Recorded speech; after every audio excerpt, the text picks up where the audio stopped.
Barangay Love Stories. Love Stories. Ikaw kapuso, ilang anak ang gusto mo para sa inyo ng magiging asawa mo?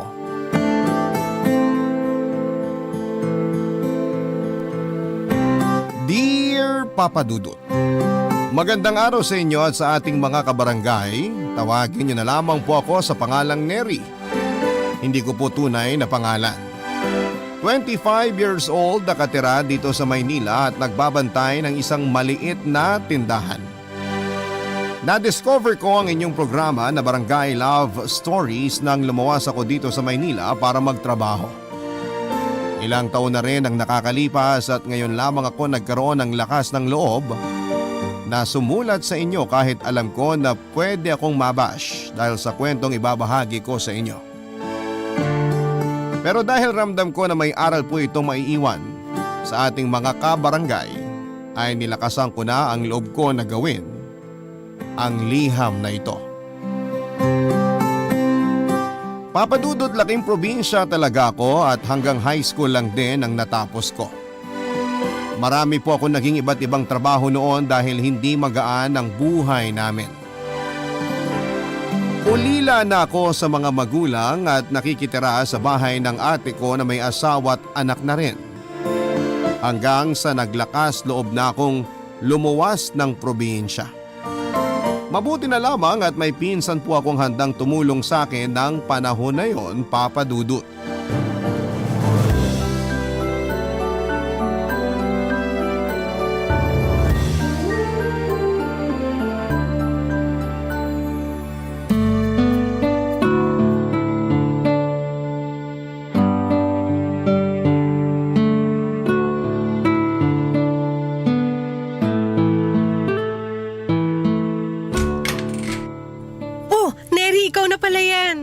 Sorry ate, medyo naligaw ako sa paghahanap dito sa bahay nyo.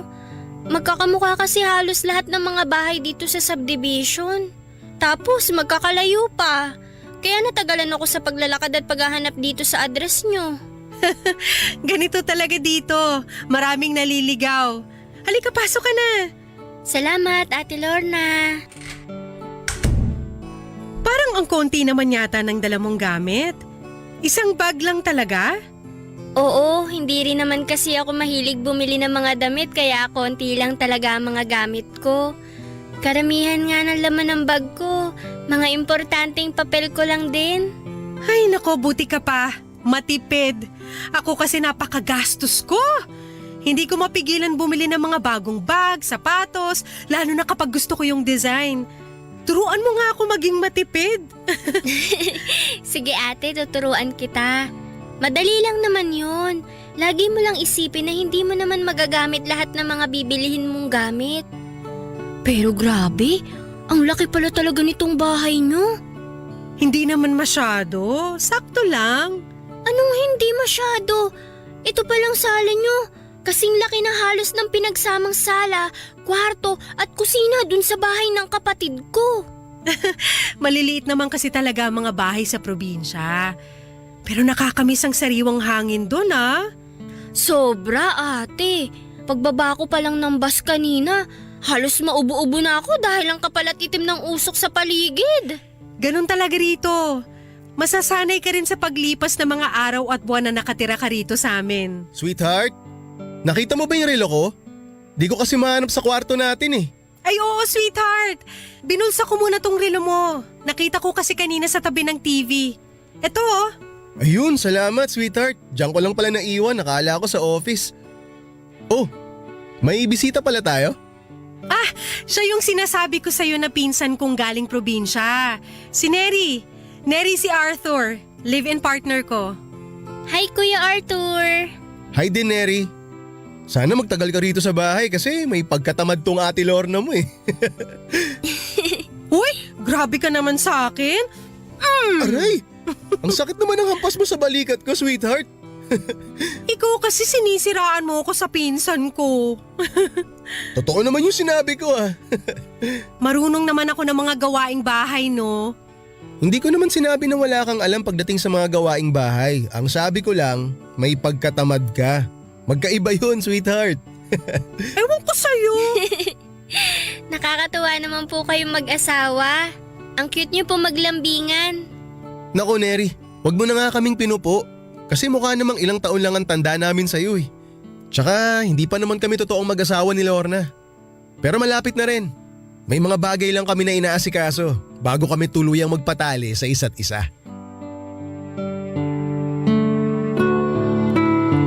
Papa Dudut, may 5 taon ang tanda sa akin ng pinsang kong si Ate Lorna. Naging close kami noon dahil noong bata pa lamang kami ay madalas siyang nagbabakasyon sa probinsya. Nang maisipan ko nga na gusto kong lumuwas ng Maynila at magtrabaho dito ay nagbaka sakali lamang ako na pwede akong tulungan ni Ate Lorna kaya minessage ko siya sa Facebook. Sakto naman na naghahanap din sila ng kasambahay ng kinakasama niyang si Kuya Arthur kaya kaagad niyang sinabi na tutulungan niya ako.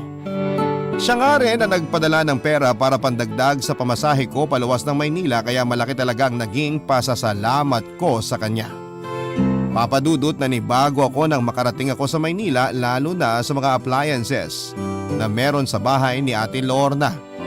Sanay ako sa mga gawaing bahay pero hindi ako sanay na gumamit ng mga makabagong gamit kagaya ng rice cooker, microwave oven at kung ano-ano pa.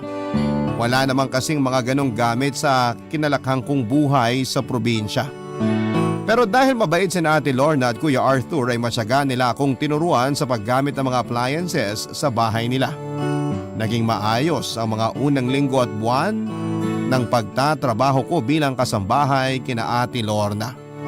Hanggang isang gabi ay nagising ako dahil sa narinig kong pagtatalo ni Ate Lorna at Kuya Arthur. At nang lumabas ako ng kwarto ay si Ate Lorna na lamang ang naabutan kong umiiyak sa sala. Dahil lumabas na pala ng bahay si Kuya Arthur, Papa Dudut.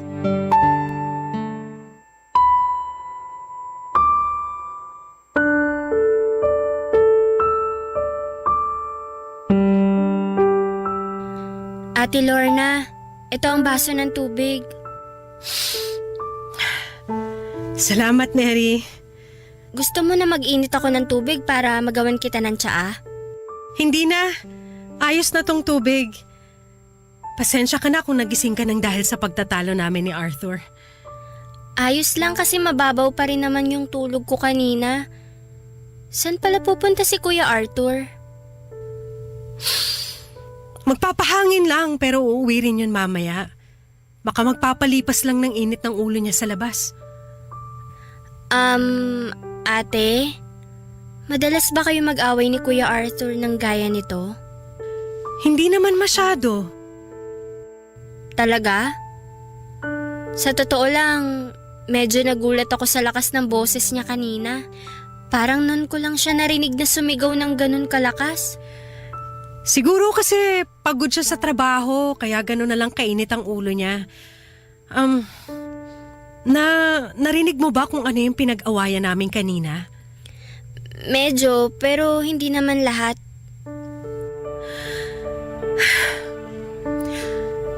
Tama naman kasi yung sinabi ni Arthur kanina. Kasalanan ko kung bakit hanggang ngayon wala pa rin kaming anak. Ano ba talaga nangyari, ate? Kung okay lang naman na malaman ko, pero kung ayaw mo magkwento, maiintindihan ko naman. Okay lang, Neri. Ang totoo, pakiramdam ko, kailangan ko rin ng kausap ngayon eh. 4 years ago kasi, pilinano na talaga namin ni Arthur ang magkaroon ng anak. Kaya lahat ng payo ng doktor para makabuo kami ng baby, sinunod namin. Hanggang sa ayun, nagbuntis nga ako. Kaya lang, sumabay naman yun sa promotion ko sa trabaho. Nadagdagan talaga yung mga trabaho ko at nasa ika-4 na buwan na ako ng pagbubuntis nang makunan ako dahil sa pagod at stress. Nako, ate, sorry. Hindi na yata dapat ako nagtanong. Ayos lang talaga, Neri. Kasi ang tagal ko na rin dinadala to sa dibdib ko eh. Matagal na akong pinapahirapan nung nangyaring yun sa buhay ko. Pero hindi mo naman ginusto yung nangyari. Bakit sinisisi ka ni Kuya Arthur? Sinabihan na kasi ako ng doktor na mahina ang kapit ng bata at kailangan ko ng sapat na pahinga. Pero hindi ako nakinig kasi kakapromote ko nga lang sa trabaho. Hindi ko binitawan ang promotion na yon kahit na alam ko na mapanganib para sa baby na pinagbubuntis ko. Walang may gusto sa inyo na makunan ka, Ate Lorna. Pero may magagawa sana ako noon para maiwasan na mangyari yun. Ilang beses na rin kasi akong kinumbinsi ni Arthur na mag-resign sa trabaho pero hindi ko yun sinunod. Sinabi ko sa kanya na kaya kong alagaan ang sarili ko at ang baby namin na nasa tiyan ko. Sana mas nag-ingat ako para sa magiging anak namin. Pero bigo ako na magawa yun. Bigo ako na maingatan ang anak namin. Ate, maniwala ka sa akin. Wala ka talagang kasalanan sa nangyari kasi sigurado ko na ginawa mo pa rin ang lahat para maingatan ang pinagbubuntis mo. Naging pabaya kasi akong ina, Neri. Mas pinili ko ang trabaho ko kaysa sa magiging anak namin dapat ni Arthur. Mas pinili ko ang sarili ko kaysa matuloy ang masayang pamilya na matagal na namin gustong matupad. Pwede pa namang matupad yun, ate. Naniniwala ako na basta marunong tayo magdasal, ibibigay ng Diyos sa atin ang alam niya na gusto nating makuha. Kaya huwag kang mawala ng pag-asa. Ewan ko, hindi ko na alam. Lahat naman kasi ng payo ng doktor sa akin ngayon, sinusunod ko na. Pero wala pa rin. Hindi pa rin ako mabuntis-buntis ulit. Alam mo, pakiramdam ko nga, yun ang dahilan niya kung bakit hanggang ngayon, hindi niya pa rin ako pinapakasalan. Kasi gusto niya na magkaroon muna kami ng anak bago kami tuluyang manumpa ng pagsasama habang buhay. Pero, paano kung hindi ko na yun maibigay sa kanya? Paano na ako kapag iniwan niya ako kasi wala na talaga akong kakayahan na magkaanak? Mary, hindi ko yata kakayanin na mawala siya sa buhay ko. Hindi ko kaya. Hindi ko kaya.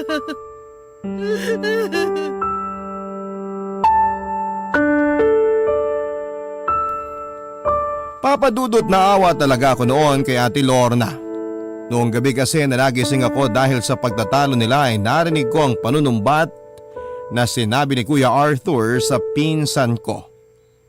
Sinabi nito na kasalanan ni Ate Lorna kung bakit hindi na sila magkaroon ng anak. Na nadadamay pa raw si Kuya Arthur sa kasalanan ni Ate Lorna na hindi pag-aalaga sa sarili kahit na alam nitong may bata nang dinadala sa sinapupunan niya. Na hindi raw ito magkakaroon ng komplikasyon sa matres kung hindi ito nakunan dati dahil sa labis na pagtatrabaho. At masyado raw kasing nakafocus sa trabaho si Ate Lorna kaysa sa pamilya na gusto nilang buuin. Papadudod sinabi sa akin ni Ate Lorna na pinagsisisihan na niya ang ginawa niyang yon at gusto niya talaga na magkaroon sila ng anak ni Kuya Arthur. Sinunod naman daw niya ang lahat ng bilin sa kanya ng doktor pero bigo pa rin siya na mabigyan ng anak si Kuya Arthur. Sinabi ko sa kanya na magdasal siya dahil walang imposible sa Panginoon. Ibibigay ng Panginoon papadudod ang lahat ng tulong at lahat ng kanyang minimithi kung siya po ay mananalig lamang. Sa tamang panahon, darating ang biyaya at kagustuhan nila na magkaroon ng anak. Barangay Love Stories. Barangay Love Stories. Papadudot kagad din namang nagkaayos na Kuya Arthur at Ate Lorna. Kagaya ng nakwento ni Ate Lorna ay madalas lang na ganon si Kuya Arthur kapag lasing ito. O kaya ay stress sa kanyang trabaho. Doon madalas na nauungkat ang nakaraan nilang dalawa lalo na ang tungkol sa pagkamatay ng baby nila. Pero kapag lumipas na yon ay si Kuya Arthur din mismo ang nakikipagayos kay Ate Lorna. Doon ko nakita na mahal din talaga siya ni Kuya Arthur dahil sa kabila ng nagawa ng pinsan ko ay binabalikan pa rin siya nito. Papadudot, mahigit 1 taon na akong nagtatrabaho kina Ate Lorna nang makilala ko si Alexis. Nagtatrabaho siya bilang driver sa isang pamilya na nakatira malapit lang din sa amin.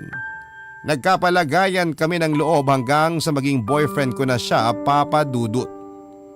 May itsura din po si Alexis. Singkitin ang kanyang mata, moreno at matipuno ang pangangatawan.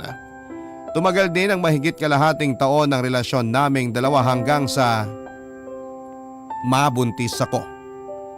Kaya lang nang malaman niya yon ay sinabi niya sa akin na hindi pa siya handang magkaanak.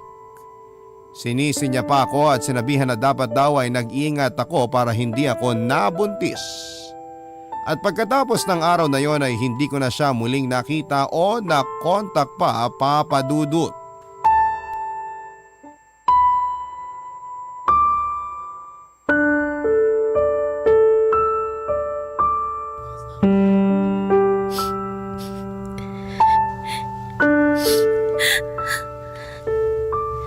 Neri, pakisama naman tong pantalon ni Arthur dyan sa mga pinaplansya mo. Sige ate. Yung blouse ko pala na kulay pula, nasama mo ba sa mga nilaban mo kaninang umaga? Oo ate. Nasama ko na yun sa mga nilaban ko. Ah, sige. Baka kasi gamitin ko bukas. O nga pala, pumunta ka sa palengke mamaya pagkatapos mo magplansya. Bumili ka ng karne ng baboy, bagoong, sibuyas, tsaka bawang. Nagre-request kasi ng binagoong ang baboy si Arthur para sa hapunan mamaya.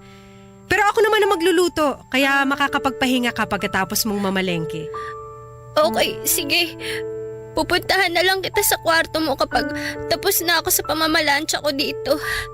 Teka, umiiyak ka ba? Hindi, Ate Lorna. Ano lang, medyo sinisipon lang ako. Neri, huwag ka nang magsinungaling sa akin. Namumugto pala yung mga mata mo, ngayon ko lang napuna. Sa magana mga mata mo, parang buong gabi ka umiyak kagabi ah. Ayos lang talaga ako. Sipon lang to. Ano ba kasing problema? Sabihin mo na sa akin. Wala. Wala, Ate Lorna. Neri, ayoko nagsisinungaling ka sa akin. Parang kapatid na ang turing ko sa'yo, kaya sana huwag mo namang ilihim sa akin ang mga bagay na gumugulo sa isip mo. Kasi hindi rin ako matatahimik pag nakikita ko may dinadala kang problema dyan sa dibdib mo. Pwede mo akong pagkatiwalaan. Pwede mong sabihin sa akin kung anong problema mo.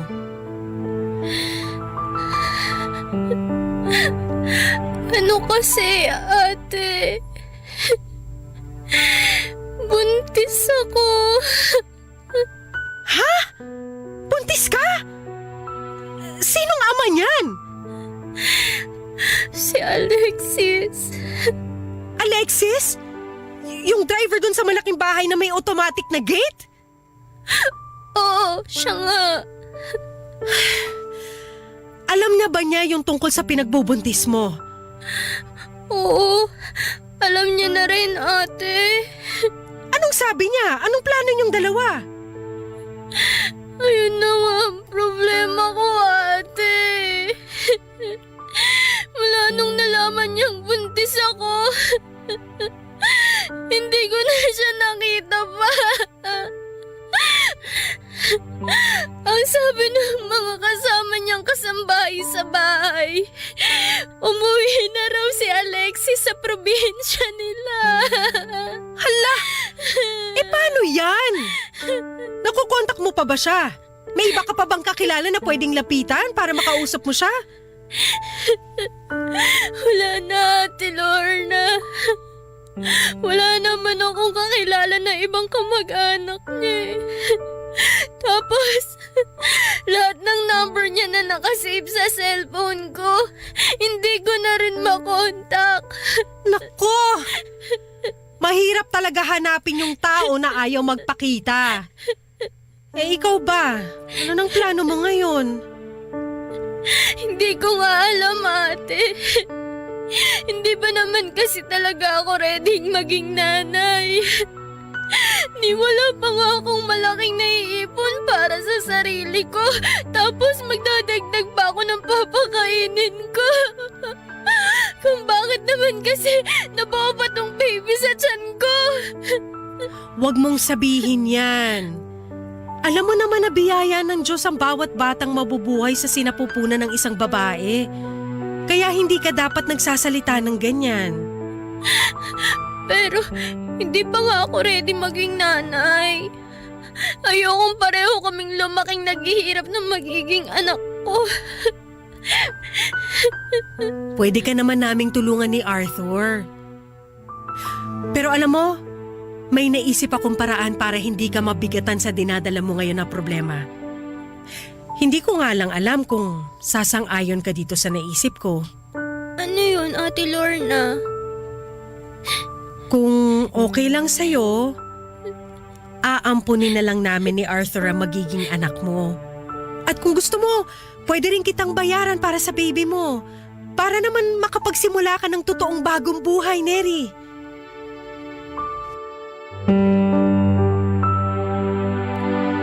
Papadudot na gulat ako sa biglang inalok sa akin ni Ate Lorna. Oo, hindi pa talaga ako handang maging isang ina lalo na at wala pa akong masyadong ipon.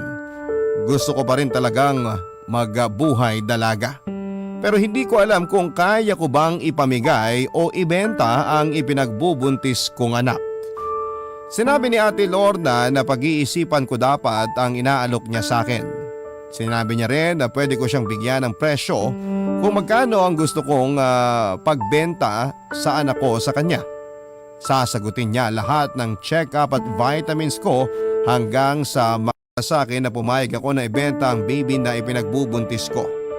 Pero sinabi na rin pala yon ni Ate Lorna kay Kuya Arthur kaya pati ito ay kinumbinsin na rin ako. Sa huli pumayag na rin po ako sa gusto nilang mangyari na bilhin ang baby na noon ay nasa sinapupunan ko pa lamang papadudot.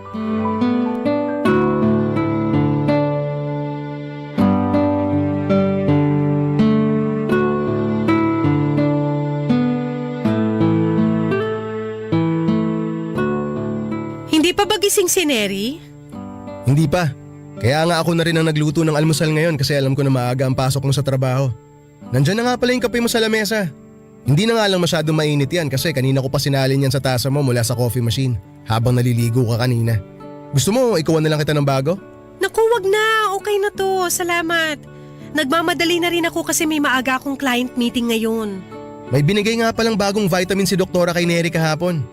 Ininom na rin niya kagabi kaya siguro napasarap yung tulog niya. Hinayaan ko na rin. Alam ko naman na makakabuti sa baby niya yung mahimbing na pagtulog. Tama ka dyan, sweetheart. Tsaka bumabawi naman siya sa mga gawaing bahay kapag gising na siya.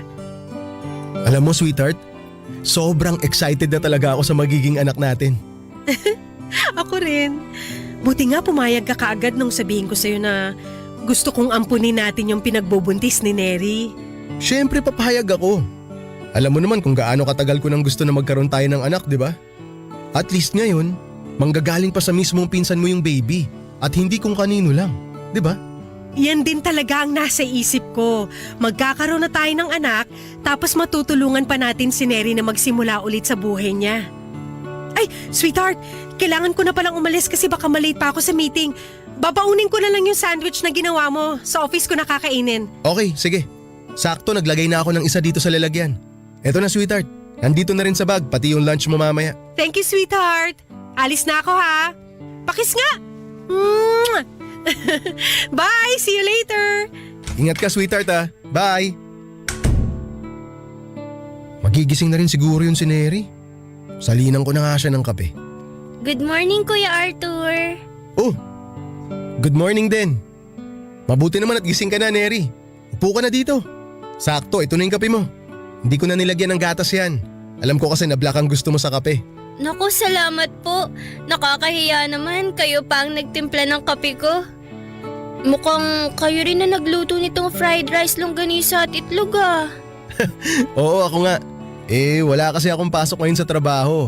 Maaga ako nagising kanina, kaya nagluto na rin ako. Thank you talaga, Kuya Arthur. Sorry kung tinanghali ako ng gising. Maaga naman ako natulog pero grabe yung lalim ng tulog ko. Kasi hindi ko na malayan yung tunog ng alarm ng cellphone ko. Epekto siguro yan ng bagong vitamins na binigay sa'yo ni doktora kahapon. At teka, lalagyan ko lang ng fried rice at ulam tong plato mo ha. O ayan, kain ka na. Salamat kuya. Pasensya na ikaw ang naabala ngayon sa paghahanda ng almusal. Ayos lang yun, ano ka ba? Alam mo naman na ang pinaka-importante ngayon, malusog mong maipanganak yung baby. Sobrang excited na nga kami ng ate Lorna mo kasi sa wakas, magkakaroon na rin kami ng anak. Kaya salamat talaga sa'yo, Neri ha. Ako pong dapat magpasalamat. Kung hindi dahil sa inyo, hindi ko na alam kung kanino pa ako pwedeng humingi ng tulong. Baka nga tuluyan ko na rin na ipalaglag ang baby na to dahil hindi pa talaga ako handa sa ganitong klase ng responsibilidad. Ay, mabuti talaga at kinausap ka ni Lorna. Baka kasi kung ano pang nagawa mo sa baby at sa sarili mo. Huwag kang mag-alala. Hindi ka namin pababayaan. Isang pamilya tayo sa bahay na to.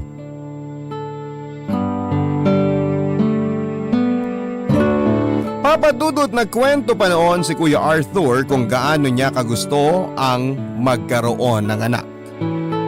At nakaramdam ako ng awa para sa kanya. Nakita ko kasi sa mga mata niya at nabakasan sa boses niya na sabik talaga siyang magkaroon ng anak. Nakwento niya na sigurong araw kasi ay lumaki siya na walang kapatid at malayo sa mga magulang niya. Kaya gusto niyang maranasan na maging isang magulang at iparamdam ang totoong pagmamahal sa magiging anak niya. Malaki rin ang naging pasasalamat niya sa pagpayag ko na ibenta sa kanila ang magiging anak ko. Dahil tinupad ko raw ang isa sa mga pangarap na gusto niyang mangyari sa buhay niya. Papa Dudut, naging sobrang mabait din si Kuya Arthur at Ate Lorna sa akin. Kagaya ng sinabi ng pinsan ko ay sinagot nila ang lahat ng gastusin para sa ipinagbubuntis ko. Nahihiya na nga ako noon dahil nakikita ko na malaki na rin ang nilalabas nilang pera kaya naman bumawi ako sa mga gawaing bahay. Pero binili ni Ate Lorna na huwag na raw akong gumawa ng mabibigat na gawain dahil baka makasama raw yon sa ipinagbubuntis ko na magiging anak nila ni Kuya Arthur, Papa Dudut. Barangay Love Stories. Barangay Love Stories. Papa Dudut, sa paglipas ng mga linggo at buwan ay mas naging maasikaso si Kuya Arthur sa akin kesa kay Ate Lorna. Noong nasira ang washing machine sa bahay ay kagad siyang bumili ng bago para hindi ako mahirapan sa paglalaba. Ayaw niya rin nang nagbubuhat ako ng mabibigat na bagay. Tapos madalas na gusto niya pang siya ang nagluluto para raw maging healthy ang baby ko pagdating sa mga kinakain ko. Siya rin ang palagi kong kasama sa mga check-up ko dahil naging busy noon si Ate Lorna sa trabaho. Yon ang naging daan para unti-unting mahulog ang loob ko sa kanya. Papa Dudut, pinigilan ko naman ang sarili ko na magkagusto kay Kuya Arthur kaya lang ay dumating ang araw na ipinagtapat niya sa akin na may gusto na siya sa akin. At nagkaroon na kami ng lihim at maling relasyon. Sweet si Kuya Arthur sa akin kapag kami lamang ang magkasama sa bahay lalo na sa loob ng kotse. Sinabi niya rin sa akin na mas mahal niya na ako kesa sa pinsan ko. Nang magkaroon ng out-of-town seminar si Ate Lorna at ilang araw siyang mawawala sa bahay noon ay nagkaroon kami ng pagkakataon na mas solo ang isa't isa. Doon namin mas naiparamdam ang napakainit naming pagmamahal sa bawat isa, Papa Dudut.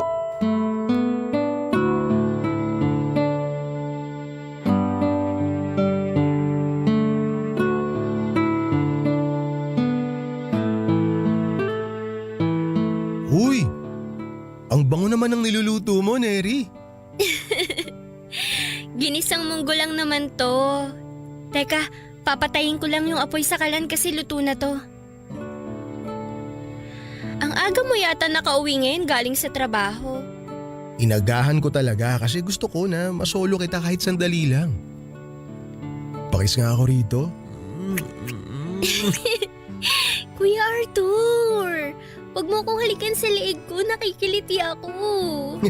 Ay, sorry. Ang bango mo kasi kaya hindi ko tuloy napigilan na halikan ka sa leeg. Akala ko ba itong niluluto ko yung mabango? Siyempre mas mabango ka. Kaya nga, pwede ba itigil mo na yung pagtawag mo sa akin ng kuya?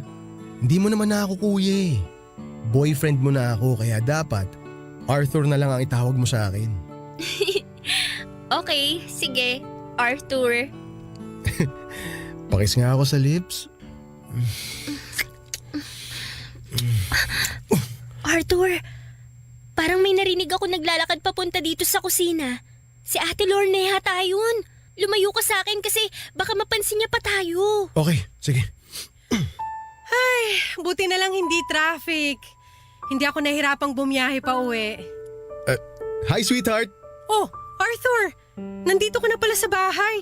Akala ko mauuna pa ako makauwi sa'yo. Ah, inagahan ko talaga ang uwi kasi alam ko na ngayon ang uwi mo galing sa seminar nyo. Namiss kasi kita eh. Aww, namiss din kita. Payakap nga ako sa sweetheart ko. Sige pa. Ito, yayakapin kita ng mahigpit kasi malakas makawala to ng pagod. Miss na miss kita. Sweetheart. Oo nga, Neri. Dapat hindi ka na masyado nagkikikilos. Huwag ka na rin masyado magluto para hindi ka mapagod. Pwede naman kaming umorder na lang ng pagkain natin. Ayos lang. Hindi naman ako mabilis mapagod. At hindi rin ako sanay na hindi masyadong kumikilos dito sa bahay. Okay, ikaw ang bahala. Basta iingatan mo ang baby namin ha. Alam mo naman na sobrang excited na kami ni Arthur sa magiging anak namin. O siya, maghain ka na. Magpapalit lang ako ng pambahay. Sige, Ate Lorna. Papa Dudut, nagigilty din naman ako dahil sa maling relasyon namin ni Arthur. Lalo na at napakalaki na ng utang na loob ko kay Ate Lorna. Naging sobrang mabait siya sa akin kahit sa umpisa pa lamang na hindi ko pa ipinagbubuntis ang baby na bibilhin niya sa akin. Alam ko rin na mabuti siyang tao dahil never niya akong pinakitunguhan ng hindi maganda. Madalas nga rin siyang nagpapadala ng pera sa mga kamag-anak namin sa probinsya na humihingi ng tulong sa kanya. Kaya nga siya rin ang unang pumasok noon sa isipan ko na hinga ng tulong nang gusto kong lumuwas ng Maynila para magtrabaho. Pero wala eh. Minahal na talaga ng puso ko si Arthur at mas natatalo ng pagmamahal na yon ang konsensya na nararamdaman ko. Palagi rin kasing sinasabi sa akin ni Arthur na seryoso na siya sa kung ano man ang relasyon na meron kami noon. At mas mahal niya na rin ako kesa sa pinsan ko. Kaya naman umaasa na talaga ako na sa huli ay ako ang pipiliin ni Arthur na mas makasama kesa kay Ate Lorna, Papa Dudut.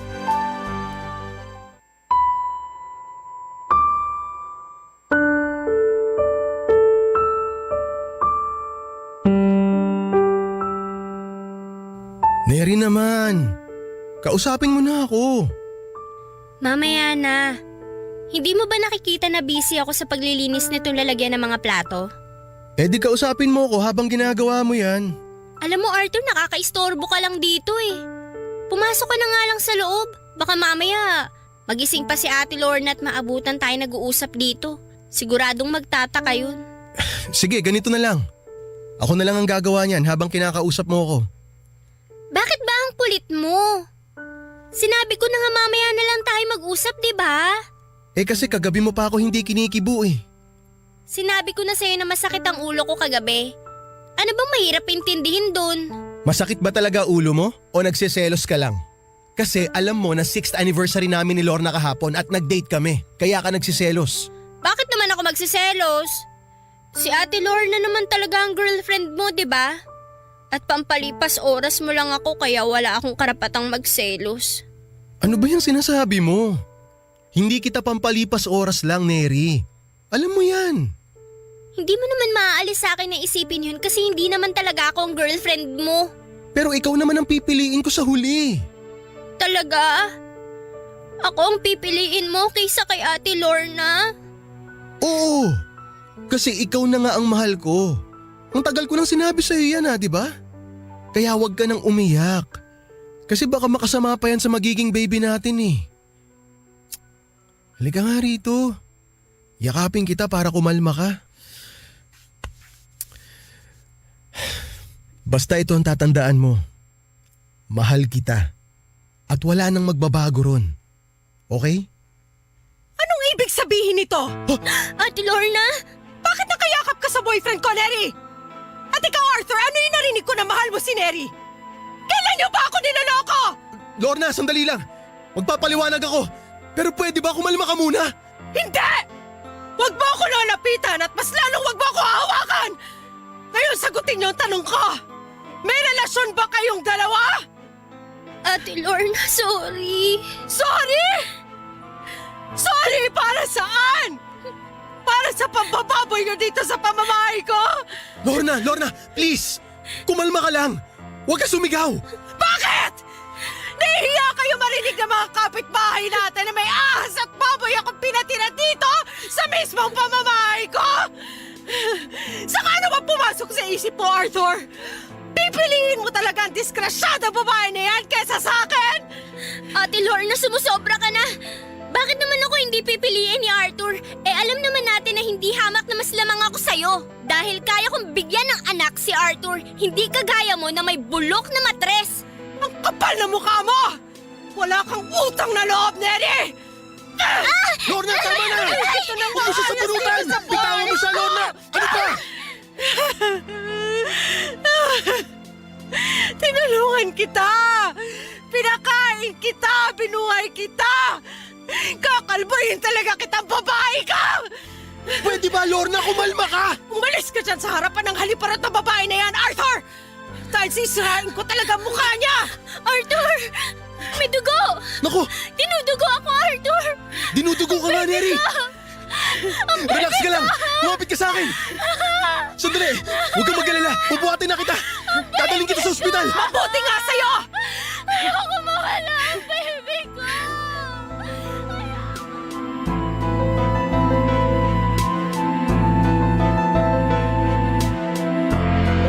Papadudot nang makita ni Ate Lorna na dinudugo na ako ay tinigilan na niya ang pagsisigaw at pananakit sa akin. Kagad naman akong dinala ni Arthur sa ospital at doon nga ay napaanak na ako ng maaga. 7 buwan pa lamang kasi akong buntis noon kaya isinilang ko ang anak ko ng kulang sa buwan. At habang nakakonfine ako sa ospital ay sinabi sa akin ni Arthur na tuluyan na niyang tinatapos ang relasyon nila ni Ate Lorna at ako na talaga ang pinili niya. Gustong magdiwang ng puso ko noon kaya lang ay hindi sapat ang saya na nararamdaman ko dahil naka-incubator pa rin si baby ng mga oras na yon. Sinabi rin ni Arthur noon na kinuha na niya ang mga importanteng gamit ko at gamit niya mula sa bahay ni Ate Lorna. Nang ma-discharge ako sa ospital ay tinupad ni Arthur ang mga planong sinabi niya sa akin, Papa Dudut. Umupa siya ng hindi kalakihang bahay na para sa aming dalawa kaya nga lang nalaman din ng ibang kamag-anak namin ang ginawa ko na pangaagaw sa partner ng pinsang kong si Ate Lorna. Kaya naman marami ang nag-message sa akin sa Facebook at nag-text ng hindi magagandang bagay dahil sa mga ginawa ko. Sinabi naman sa akin ni Arthur na huwag na lamang pansinin ang mga yon dahil ang mahalaga, kaming dalawa na ang magkasama ng mga oras na yon. Papadudot mahigit 1 buwan nang naka-incubator ang baby ko nang tuluyan siyang bawian ng buhay. Hindi na raw kinaya ng katawan niya ang lumaban, sabi ng doktor. At napakasakit ang pangyayaring yon para sa akin pati na rin kay Arthur. Umasa kasi siya noon na magkakaroon na siya ng anak. Yung tipong kahit na hindi pa niya kadugo ay tinuring na niyang anak ang baby ko. Kaya lang ay hindi pa talaga siguro na katadhana na magkaroon kami ng anak ni Arthur kaya maagang kinuha si baby mula sa akin. Ayoko namang isipin na karma ang pangyayaring yon dahil sa kasalanan na nagawa ko. Dahil ayoko na ring maramdaman pa ang pagka-guilty ko dahil sa pangaagaw ko kay Arthur mula sa pinsang kong si Ate Lorna.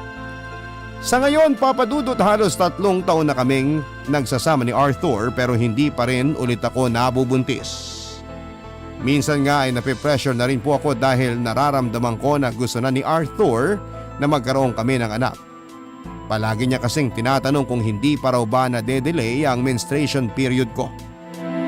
Tapos pina-check up niya pa ako para malaman namin kung may komplikasyon na ba sa matres ko. Sinabi naman ng doktor na wala at kailangan lang daw naming maghintay. Kaya lang habang tumatagal ang pagsasama namin na wala pa rin kaming anak ay para bang unti-unti kong nararamdaman na nagsisimula ng manlamig sa akin ang partner ko at natatakot ako na baka dumating din kami sa point na ipagpalit niya ako sa ibang babae. Papadudot, dito ko na po tatapusin ang sulat ko na ito at ramdam ko na maraming kabarangay natin ngayon ang naiinis dahil sa kwento kong ito. Pero sigurado naman ako na kahit papaano ay may ilan ding makakarelate, lalo na yung mga taong nagmamahal ng tamang tao sa maling pagkakataon. Ang inyong forever kapuso, Neri. Barangay Love Stories. Love Stories.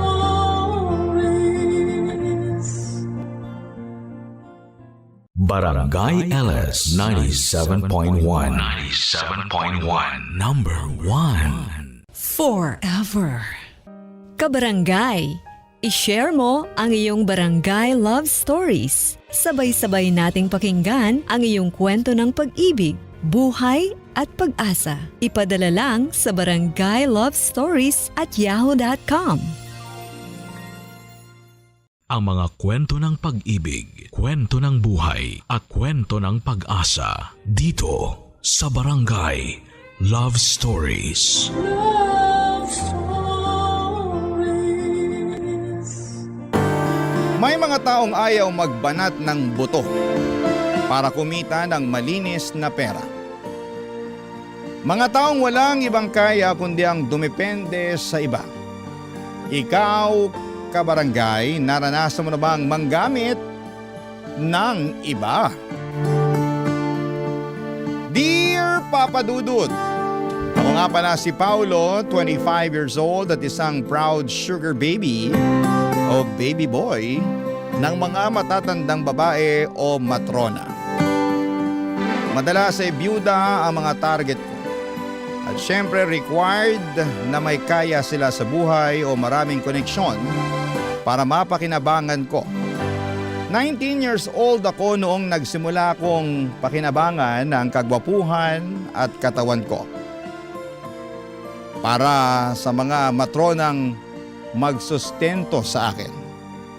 Come and go lamang din naman ang mga matronang ito, Papa Dudut. Minsan ay nakakahanap na sila ng mas bata sa akin o mas magaling lang talaga silang bulahin. Madalas naman ay nahuhuli lamang sila ng mga anak nila at tinututulan ang mga ginagawa nilang pagkuha ng aliw mula sa mga katulad kong sugar baby. Isa sa mga pinaka-loyal kong taga-sustento ang isa sa mga paborito kong matrona. Itago na lang po natin sa pangalang Marcia. 60 years old at kaedad lamang ng nanay ko. Sobrang galante ni Marcia. Lahat ng ituro ng uso ko ay bibilhin niya. Hindi pahirapan sa kanya kung anuman ang gustong ipabili ko. Mayaman naman kasi talaga siya. O mas magandang sabihin na mayaman ang naging asawa niya. Matagal na siyang byuda, maswerte lamang na iniwanan siya ng mga negosyo at iba pang mga yaman. Yun nga lang, Papa Dudut, ay wala silang naging anak. Kaya ang libangan ni Marcia, ako at wala nang iba pa.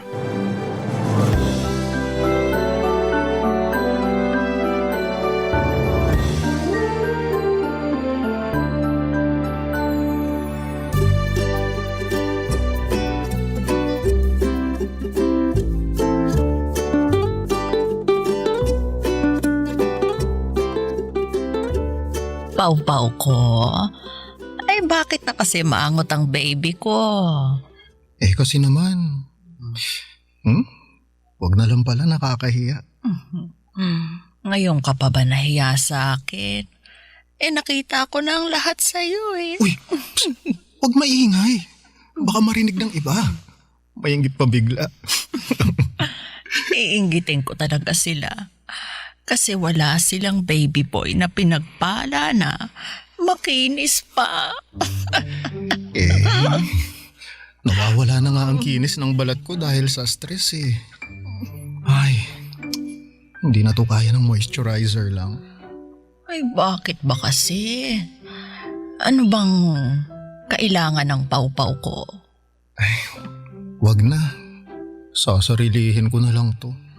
Ay, wag namang ganun. Ano bang kailangan mo? Sunscreen from Korea o Japan? Meron ako nun. Gusto mo bang magpa-body scrub? Hindi yan ang kailangan ko eh. Ano nga?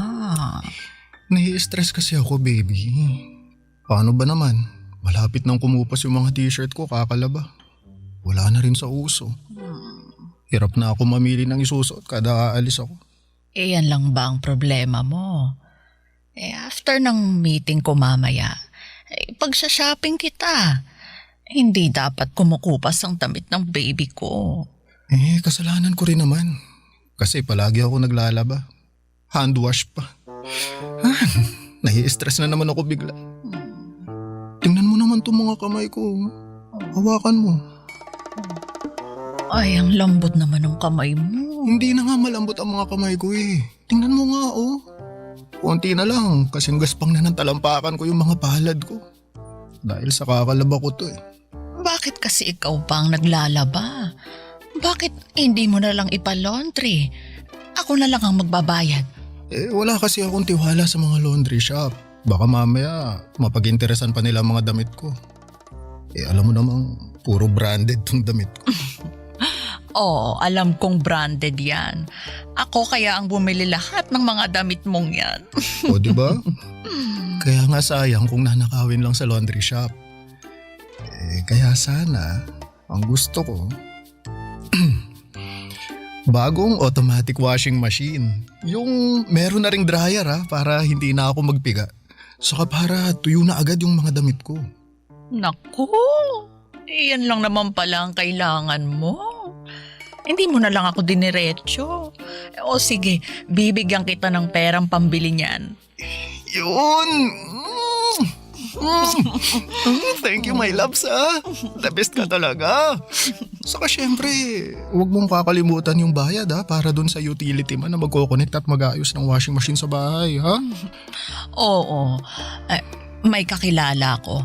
Ako nang bahala riyan. Huwag ka nang ma-stress. Mag-relax ka na para hindi na mag-dry ang skin mo. Okay, baby?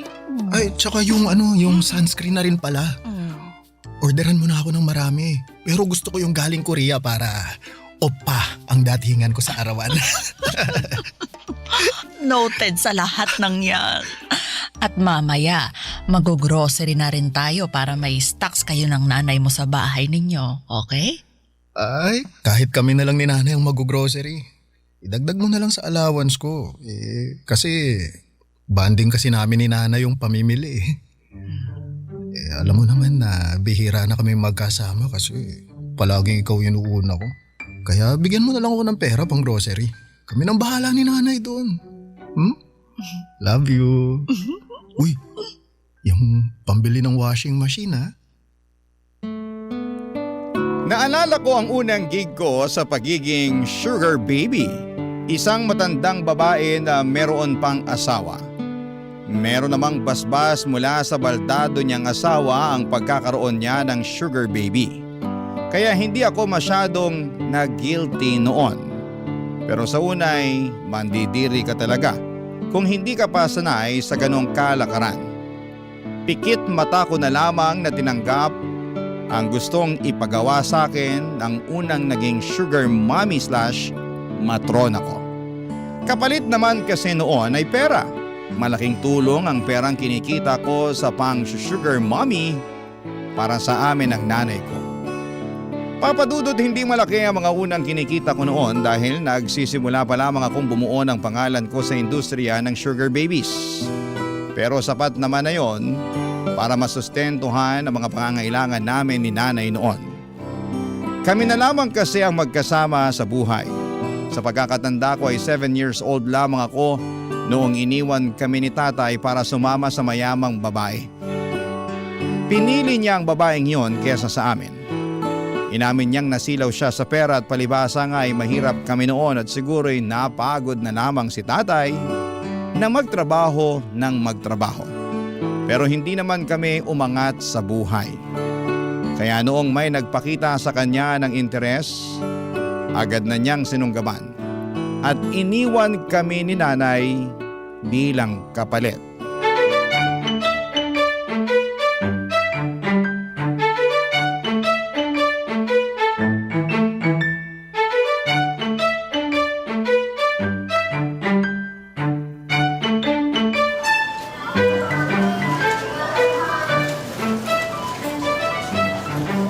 Ay, Paolo, bakit ba bigla-bigla kang nag-ayang mag-grocery? Marami pa naman tayong stock sa bahay. Eh Nay, balita ko kasi may bagyong parating kaya mabuti nang handa tayo. Ay, oo nga. Meron nga palang bagyong parating. Ilabas mo na lahat ng damit mong marumi mamaya pagka-uwi natin. Pati yung bedsheet mo, palitan na rin para maisama ko na sa labahan. Habang hindi pa nagtatago ang araw, mamadaliin ko ng paglalaba. Eh teka, relax ka lang Nay. Hindi na natin kailangan ng araw para makapagpatuyo ng labada. Bakit? Ang ibig kong sabihin, bibilhan na kita ng automatic na washing machine. Ay, yung merong dryer? Yung hindi na kailangang bantayan palagi? Oo, bantayan na lang po natin yung bill ng kuryente kasi panigurado, tataas ang singil sa atin sa susunod. Ay, ayoko na pala niyan. Mataas palang konsumo sa kuryente. Talo tayo riyan. Hayaan mo na ako sa batsa at palo-palo. Kaya ko pa naman kahit mano-mano. Ay nako Nay, hindi ko naman nahahayaan na mas lalong gumaspang ang kamay nyo kakalaba. Kaya nga bibili na tayo ngayon ng washing machine para hindi na kayo mapapagod. Mahal ang singil sa kuryente ka mo. Walang problema ron Nay, kaya kong bayaran kahit umabot pa ng 10,000 ang kuryente natin kada 15 days. Sabi ko naman sa'yo, promoted ako sa trabaho ko, saka meron pa akong bonus kada buwan dahil marami akong naipapasok na kliyente sa office namin. Talaga ba anak? Naku, napakaswerte mo nga naman. Pero sana, makwentuhan mo ako tungkol dyan sa trabaho mo ha? Kasi nagtatanong sa akin ang mga tita mo. Wala naman akong masabi sa kanila kung anong trabaho mo tsaka kung bakit ganyang kalaki ang kinikita mo. Huwag na lang kasing magkwento sa kanila. Hindi naman nila kailangang malaman kung anong proseso sa trabaho ko Mahihirapan lang silang maintindihan kasi komplikado yung kalakaran dun sa office. Komplikado? Baka naman mamaya gumagawa ka ng illegal, ha? Nako, di bali na magkanda sugat-sugat ang kamay ko kakalaba. Huwag ka lang papasok sa mga pinagbabawal na trabaho. Nay, legal po ang trabaho ko, no? Kaya nga sa office ako pumapasok, di ba? Ano ba kasing klaseng trabaho yan? Kahit sa akin mo na lang ipaliwanag para maintindihan ko naman. Nay, hanggat maaari kasi kapag nasa labas na ako ng office, ayoko nang pinag-uusapan pa yung tungkol sa trabaho ko. Gusto ko lang mag-relax kapag kasama kayo. Kaya, alam nyo, bumili na tayo ng mga kailangan natin sa bahay. Tapos bumili na tayo ng washing machine, ha? Ay, anak, baka naman pwedeng maglambing ng sunscreen tsaka moisturizer.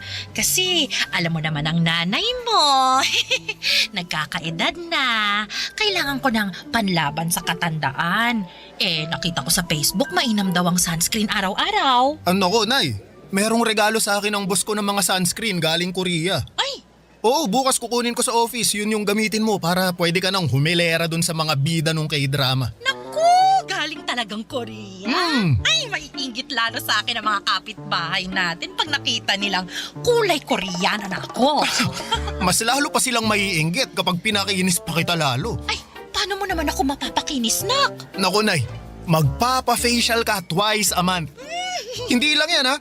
Ako na rin ang bahala sa Glutadrip tsaka sa body scrub. Papatayin natin sa inggit yung mga kapitbahay natin na yan.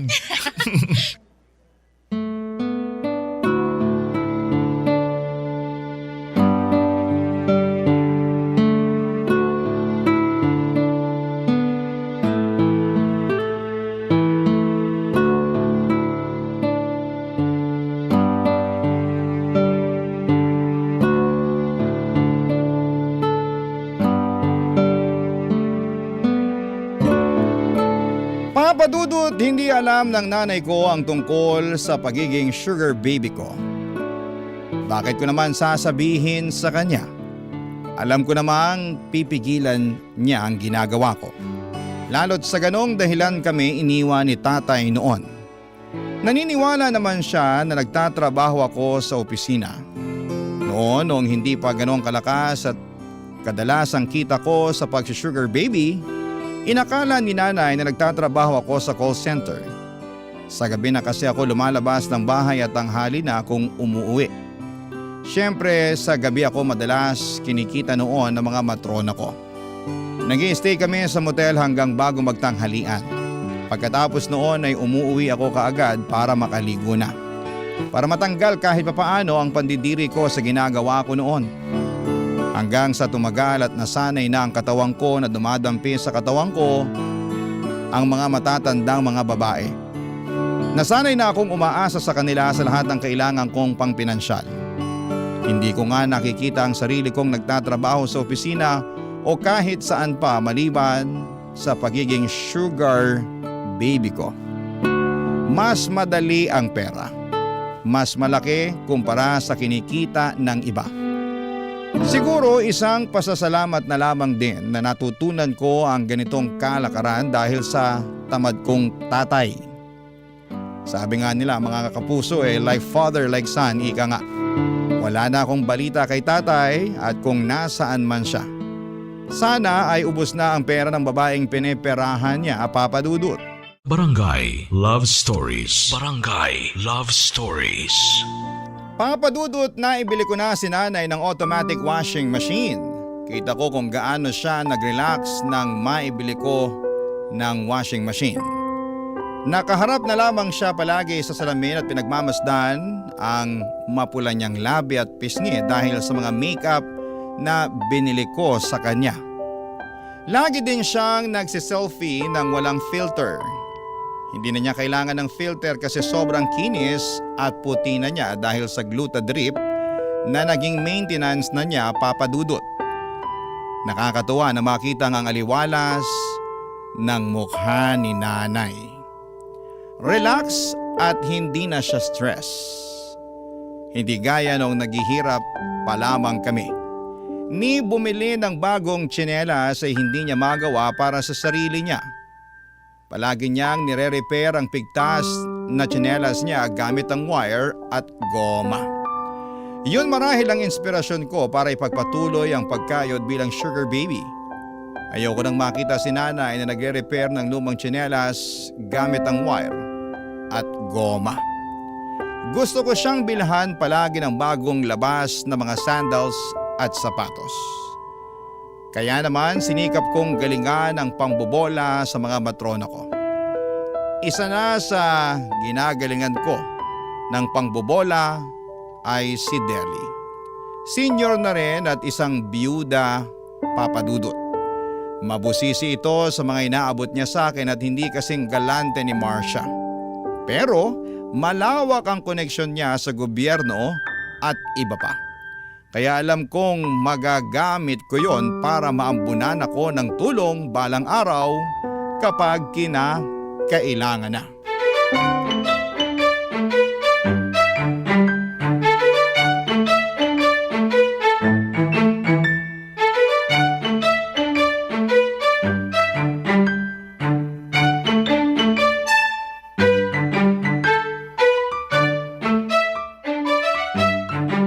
Deli, matagal ka pa ba riyan?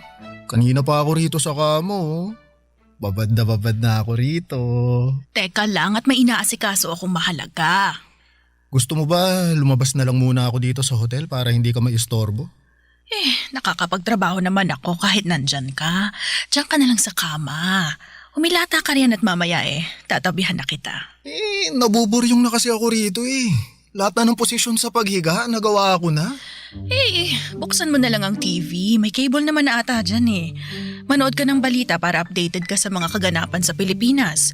Para naman makasali ka na sa usapan namin ng mga amiga ko kapag lumalabas tayo. Bakit kasi kailangan ko pang makisali sa usapan nyo ng mga kaibigan mo? Hindi naman ako nakaka-relate. Puro sa ekonomiya, politika, relihiyon. Wala man lang bang tungkol sa showbiz para makapag-ambag naman ako kahit papaano?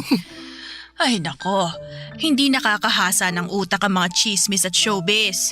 Habang bata ka pa lang, dapat busugin mo na ang utak mo ng mga iba't ibang kaalaman Makakatulong yan sa'yo kapag nakikipag-socialize ka na sa mga matataas na tao. Ano ba yan? Palagi mo na lang akong pinapangaralan.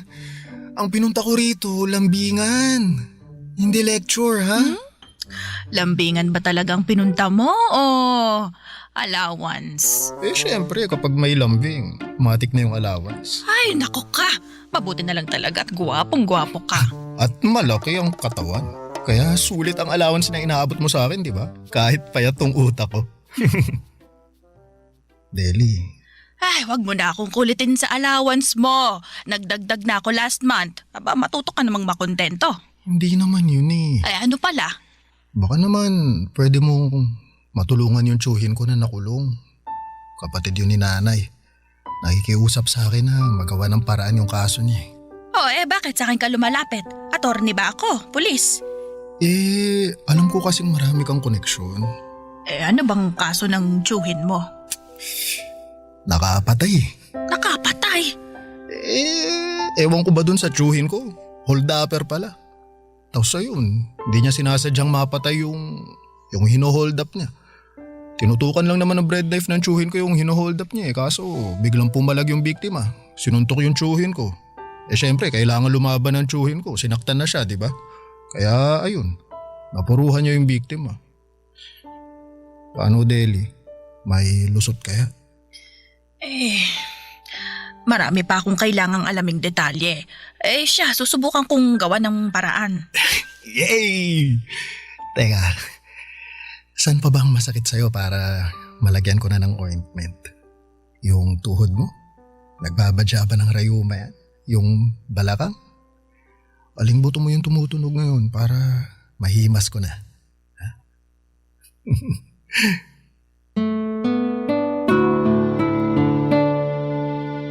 Sa pagmasahe ko noon kay Deli ay bigla kong naalala si nanay. Naalala ko noong nagsimula kaming dalawa na lamang ang magkasama. Laging nasa labas si nanay para rumakit sa palengke. Tagabuhat siya ng mga prutas at gulay tuwing madaling araw. Tagahugas ng mga gulay sa tanghali, sa gabi naman ay tagawalis ng kalsada. Alanganing oras na ang uwi niya at pansin ko kung paano siyang paika-ika kung lumakad dahil sa sakit ng katawan. Kaya lagi akong may katabing ointment noon para pagkabukas pa lamang ni nanay ng pinto ay sinasalubong ko na siya ng ngiti at ino-offera na agad ng masahe. Doon ko nakikita kung paano ngumingiti si nanay sa akin, Papa Dudut. Para bang nawawala bigla ang pagod niya. Parang sa isang iglap ay lahat ng pananakit ng tuhod, kamay, likod at balakang niya ay nawawala ng bigla. Bata pa lamang ako ay natuto na akong magmasahe. Kaya naman nagamit ko yon sa mga teacher ko pagkatapos ng klase. Nagpapamasahe sila at syempre may bayad po yon. Inuuwi ko kaagad kay nanay para may pandagdag sa pambili ng ulam. Hanggang sa pagbibinata, nagamit ko ang pagmamasahe ko para kumita. Sa pagmamasahe ko nga sa isang pinagbabawal na spa, ay nakilala ko ang unang naging sugar mommy ko. Nagustuhan nila ang hagod ko at hinahanap-hanap nila yon. Papa Dudut.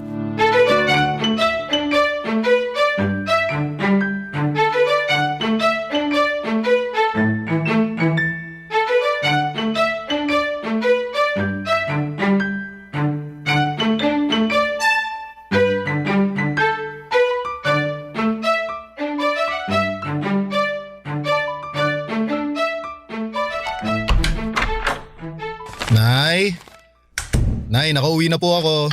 Paulo, anak! Kanina pa kita hinihintay. Mabuti na lang at nakauwi ka na. Naku, saktong-sakto. Nagluto ko ng sinigang na hipon. Paborito mo. Uy, biglang kumulo yung tiyan ko dun ah. Halika na para makakain na. Habang mainit pa ang sabaw. Ginawa na rin kita ng patis na may sili at kalamansi. Lalong kumulo yung tiyan ko sa sausawan na yan ah. Naglaway naman tuloy ako bigla. Talo ko pa tuloy yung naglili. Ibaba mo na yung mga bit-bit mong paper bag para makakain ka na. Halika na. Ay, si nanay naman oh, hindi man lang na-excite sa nakitang mga paper bag na bit-bit ko. Ano ba yung mga pinamili mo? Ikaw na bata ka talaga. Hindi na kasya ang mga damit mo sa aparador, ha? Tapos nag-shopping ka na naman ulit. Eh di bumili tayo ng bagong aparador para magkasya ng mga damit ko. Pero Nay, alam nyo, hindi naman sa akin itong mga nasa shopping bags eh. Para sa inyo to. Para sa akin? Bakit?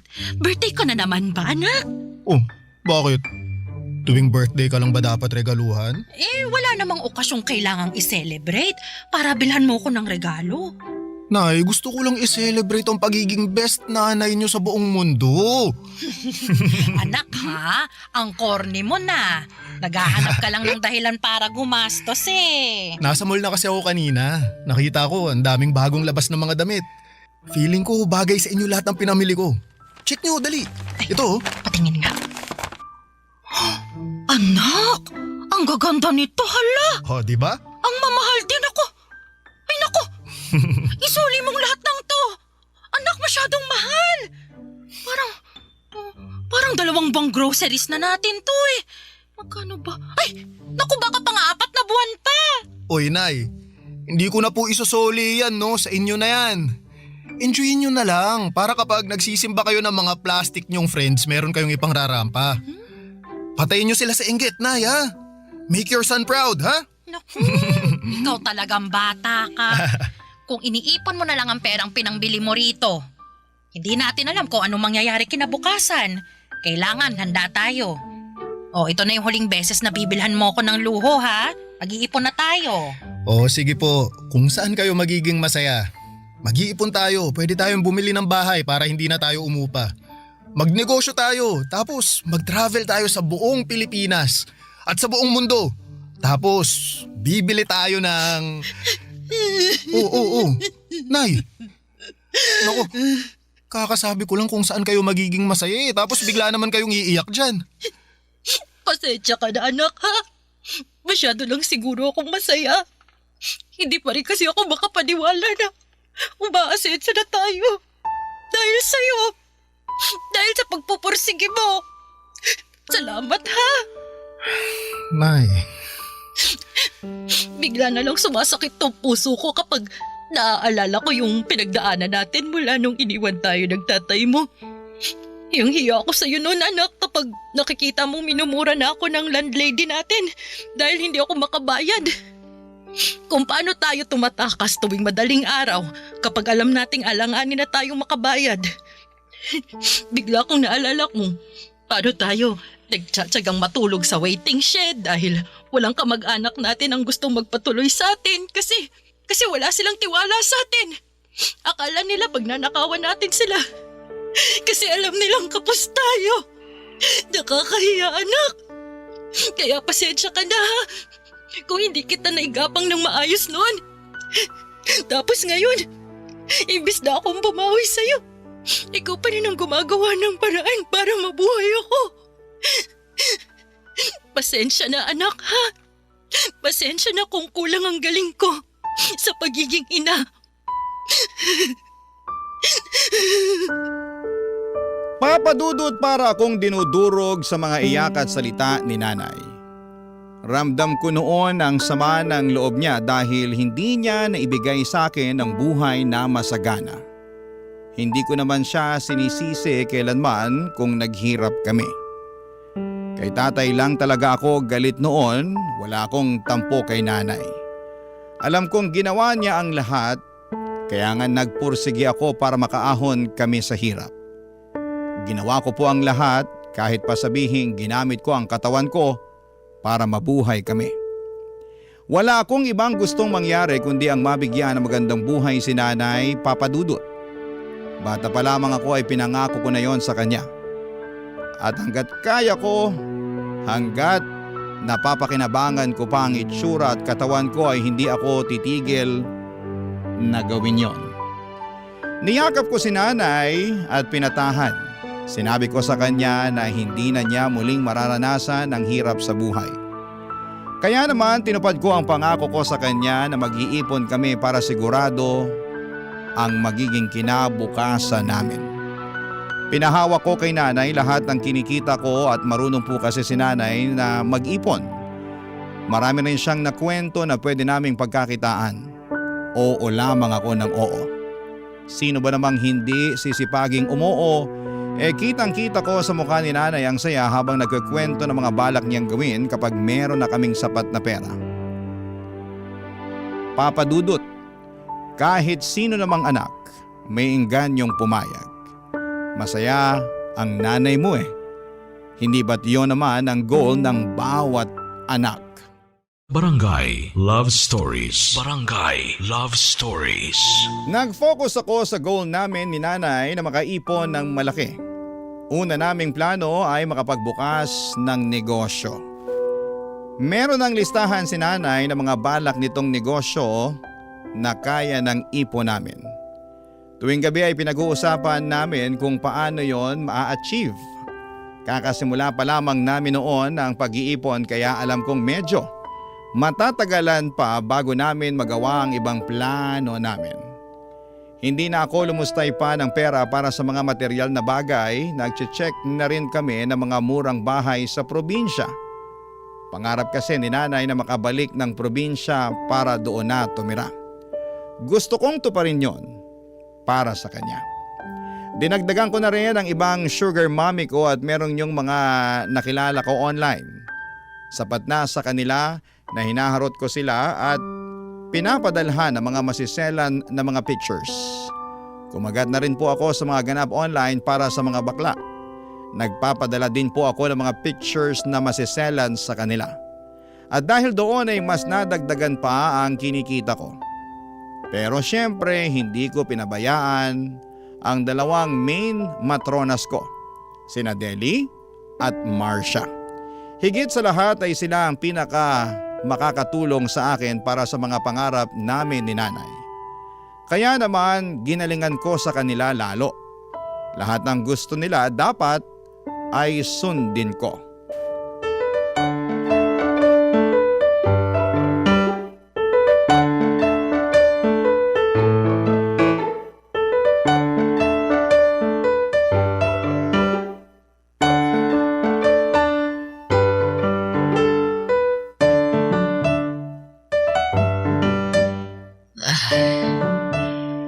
Paulo, tumawag ka nga ulit sa reception ng buwisit na motel na to. Ang init. Hindi pa ba magagawa ang aircon nila? Ayoko ng electric fan lang. Ay, kakatawag ko lang, di ba? Baka magalit naman na sa atin yung nasa reception. Baka makulitan na sa atin, mas lalo pang i-delay yung pag-aayos nitong aircon na to. Ewan ko ba naman kasi sa'yo kung bakit dito mo pa napiling mag-check-in. Afford ko naman ang magbayad ng mamahaling hotel. Bakit sa motel pa na tong gusto mo? O kaysa naman mapunta sa hotel yung pera mo, di ba?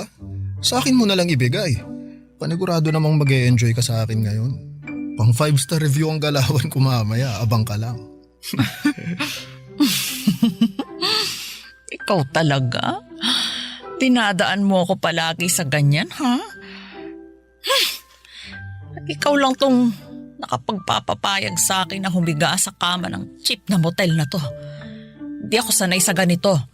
Kaya dapat bumawi ka sa akin ng matindi. Akong bahala. Kailan ba naman kita binigot, di ba? Ano bang gusto mong bilhin, ha? Bagong sapatos? Bagong cellphone ba? Ay, perahin mo na lang. Cash talaga kailangan ko. Teka. Tumatawag si nanay. Teka lang ha. Sagutin ko muna sa labas, ha? Ay, bakit kailangan mo pang lumabas, Paolo baby boy? Dito ka na lang. Huwag mo akong iwan dito. Baka papakin ako ng mga lamok dito. Ay! Mahina kasi signal dito sa loob eh. Sa labas malakas. Saglit lang to ha. Saka dadaan na lang din ako sa reception para i-follow up yung sa aircon natin, ha? Sige na nga. Para hindi naman tayo maging pawisan mamaya kapag nagharutan na. Basta good girl ka dyan, ha? O sige na, sagutin ko lang tong tawag ni nanay. Diyan ka lang. Pagbalik ko, dapat ready ka na. Opo, sir.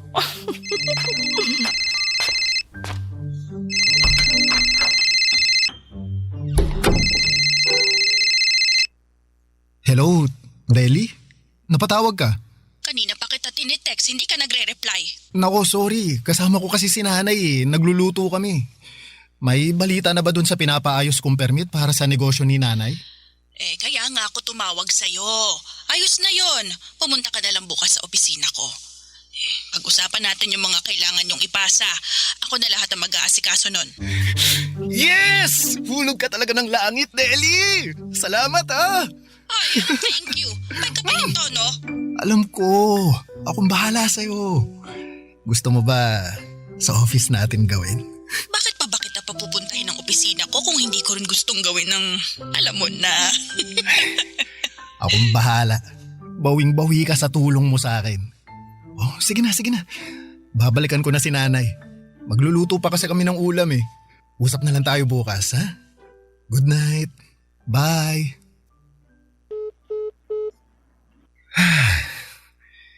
Ibang klase talaga si Deli. Daming tulong sa akin. Pero teka, unahin ko muna tong si Marcia. Marcia? Ready ka na ba? Eto na ako.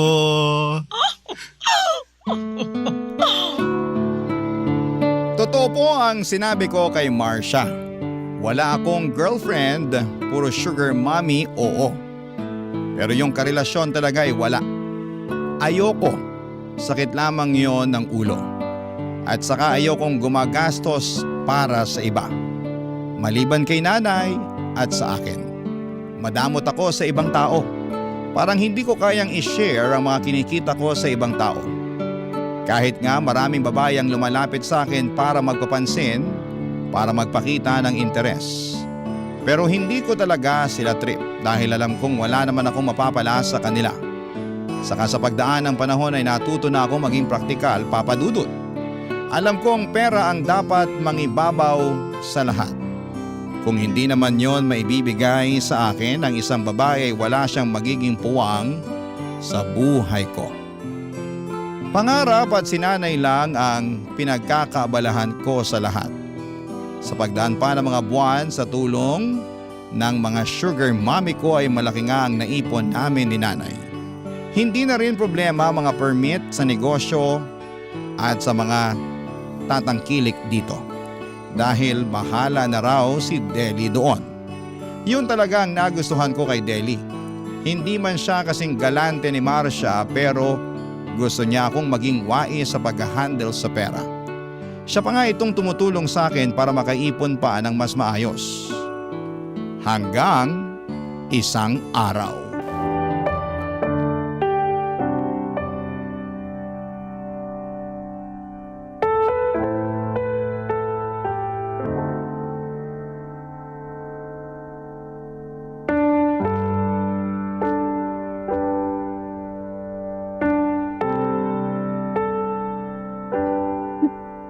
Oh, Nay.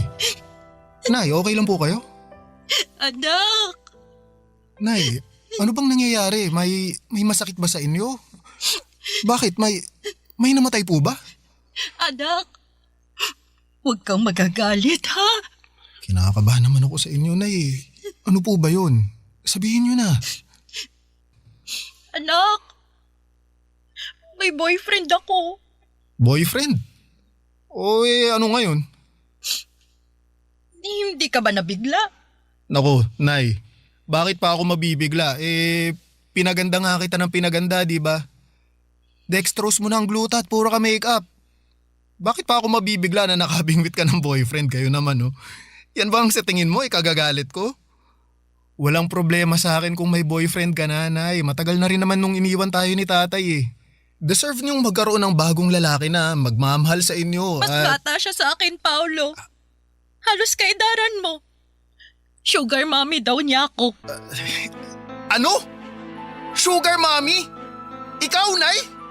Iyon bang sinusustentuhan ko kapalit Oo, Nay. Oo, alam kong ibig sabihin nun. Bakit? Saan? Sino? pinakilala lang naman sa akin ng isang kazumba ko. Uso naman daw, tsaka sayang. Nay, ano? Nalulungkot ako eh. Naiinggit ako dun sa iba, meron silang kasama. Kaya ayun, pumatol ako. Nag-aabot ako kaya lang. Napasobra yung pagmamahal ko sa kanya, kaya binigay ko lahat. Nay, anong ibig niyo sabihin dyan? Huwag niyo sabihin... Kung iniisip mo, binigay ko sa kanya lahat ng ipon natin. Hindi ka nagkakamali. Tama ka. Nay! Naawa kasi ako sa kanya, anak. Sabi niya, kailangan ng pang-ospital ng tatay niya kasi may cancer daw. Kaya nagbigay ako. Konti lang naman. Kailangan lang daw ng pang-dextrose. Tapos sumunod, yung nanay naman daw niya yung may cancer. Eh di nagbigay ulit ako. Tapos sumunod yung kapatid naman niya yung may cancer. Ganun ba? Oo. Nasa lahi raw nila, kaya binigay ko lahat ng ipon natin para gumaling silang lahat. Nay, bakit naniwala ka sa ganun? Kasi sabi niya babayaran naman daw niya ako eh. Sa tingin ninyo, babayaran niya talaga yun? Hindi. Kasi binlock niya na ako sa lahat ng social media niya, pati yung sa cellphone number niya. Hindi ko na rin alam kung saan siya nakatira talaga kasi hindi naman pala totoo yung binigay niyang address sa akin. Anak, huwag ka magalit sa akin ha, please. Paano hindi ako magagalit? Pinaghirapan ko lahat ng inaabot ko sa inyo. Tapos malalaman ko, binigay niyo lang pala sa ibang tao? Ang lakas ng loob yung problemahin ng problema niya pero hindi niyo inisip yung naging paghihirap ko. Anak! Mamaya na tayo mag-usap, Nay. Baka magdilim pa yung paningin ko eh. Aalis muna ako. Uuwi na lang ako. Pagkaya ko na kayong harapin ulit.